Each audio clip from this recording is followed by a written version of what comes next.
Guys, sa part 3 na tayo, no? Yan, tingnan nyo na guys. Yan. Yung tapos na tayo, no? Ito po, ito sa Barangay Nangatan, proper sitio. Barangay Nangatan, proper, no? Sa Tabango Leyte Province. Lang ma'am, no? Christine Aliho. Yan guys, so part 3 na tayo. Yung pump natin guys, yan. Ano? Order na tayo guys, nandyan sa Euro Basket lang yan. Orderin nyo na yan.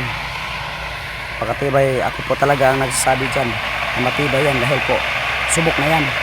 Ayun, subok na yan idol. Ayan, yan po kalakas yan, oh. Tingnan nyo, napakalinaw ng tubig guys. Yan, subok na yan. Yan, order na kayo dyan, nandyan yan sa Yellow Basket. Sa gustong magpakunik, PM nyo na ako sa aking messenger, no? Ano dito wala po itong ano, no?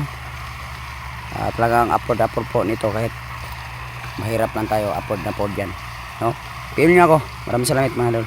PM me, thank you. Nasa Yellow Basket lang, pilot na ako pag mag order kayo ng pump pre tutorial. Thank you so much mga lods.